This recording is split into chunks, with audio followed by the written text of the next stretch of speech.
ആകാശത്ത് ഉദിച്ചു നിൽക്കുന്ന ചന്ദ്രൻ ഭൂമിയിൽ വന്നിടിച്ചാൽ എന്തായിരിക്കും സംഭവിക്കുക?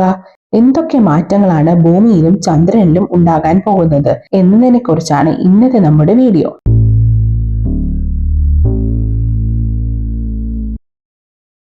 ചന്ദ്രൻ ഭൂമിയിൽ വന്നിടിക്കണമെങ്കിൽ ഏകദേശം 1 വർഷം സഞ്ചരിക്കേണ്ടി വരുന്നു. വലുതും തിളക്കമുള്ളതുമാർന്ന ചന്ദ്രനെയായിരിക്കും ചന്ദ്രൻ ഭൂമിയിലേക്ക് വരുന്നത് ആദ്യ നാളുകളിൽ നാം കാണുന്നത്. ചന്ദ്രൻ ഭൂമിയിലേക്ക് അടുക്കും തോറും കടലിലെ തിരമാലകളുടെ വലിപ്പം കൂടിക്കൂടി വരുന്നു. അങ്ങനെ ഏകദേശം 1 മാസം കഴിയുമ്പോൾ ചന്ദ്രൻ ഭൂമിയുടെ ഏകദേശം പകുതി ദൂരം താണ്ടിയിരിക്കും. അപ്പോൾ ഭൂമിയിൽ മാറ്റങ്ങൾ സംഭവിച്ചു തുടങ്ങിയിരിക്കും. തിരമാലകളുടെ വലിപ്പം കൂടുന്നതാണ് അതിന്റെ ആദ്യത്തെ മാറ്റം.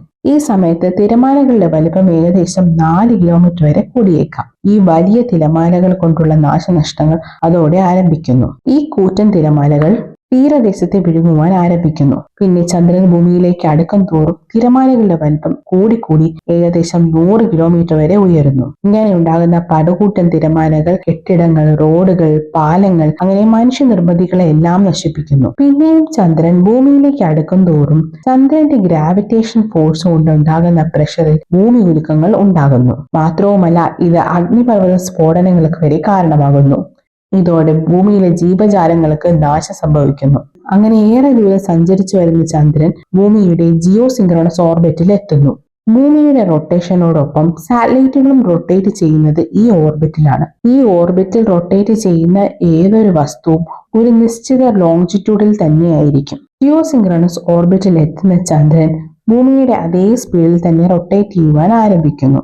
ഇങ്ങനെ റൊട്ടേറ്റ് ചെയ്യുന്ന ചന്ദ്രൻ ഭൂമിയുടെ ഗ്രാവിറ്റേഷണൽ ഫോഴ്സിന്റെ ശക്തിയാൽ ഉള്ളിലേക്ക് വലിയുന്നു. ഇതിന്റെ ഫലമായി ഭൂമിയുടെ വശത്തേക്ക് നിൽക്കുന്ന ചന്ദ്രന്റെ സൈഡുകൾ രണ്ടും നീണ്ടു വരുന്നു. ക്രമേണ ചന്ദ്രന്റെ രൂപം മാറി മാറി ഒരു മുട്ടയുടേത് പോലെ ആകുന്നു. ഭൂമിയുടെ ഗ്രാവിറ്റേഷണൽ സ്പീഡിൽ റൊട്ടേറ്റ് ചെയ്യുന്ന ചന്ദ്രൻ ഭൂമിയുടെ അതേ സ്പീഡിൽ റൊട്ടേറ്റ് ചെയ്യുന്ന ചന്ദ്രന്റെ ഗ്രാവിറ്റേഷണൽ ഫോഴ്സ് കാരണം ഭൂമിയിലും ശക്തമായിട്ടുള്ള ഭൂമികുലുക്കങ്ങൾ ഉണ്ടാകുന്നു. അതുപോലെ തന്നെ ഭൂമിയുടെ ഗ്രാവിറ്റേഷണൽ ഫോഴ്സ് കാരണം ചന്ദ്രനിലും കുലുക്കങ്ങൾ ഉണ്ടാകുന്നു. പിന്നെയും അടുത്തേക്ക് എത്തുന്ന ചന്ദ്രന് ഈ തീവ്രമായ ഗ്രാവിറ്റേഷണൽ ഫോഴ്സ് താങ്ങാനാകാതെ കഷ്ണങ്ങളായി പൊട്ടിത്തെറിക്കുന്നു. ഈ പൊട്ടിത്തെറിക്കുന്ന ഭാഗങ്ങൾ ഭൂമിക്ക് ചുറ്റും ഒരു റിങ് പോലെ നിൽക്കുന്നു. സാറ്റേണിലും മറ്റും നമ്മൾ കാണുന്നത് പോലെ ഒരു വളയം അങ്ങനെ ഭൂമിക്ക് ചുറ്റും ഉണ്ടാകുന്നു.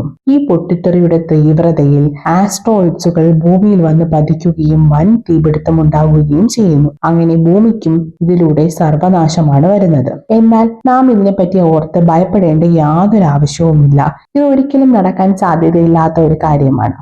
മറ്റൊരു വീഡിയോയുമായി വേറൊരു ദിവസം കാണുന്നവരെ ബൈ ബൈ.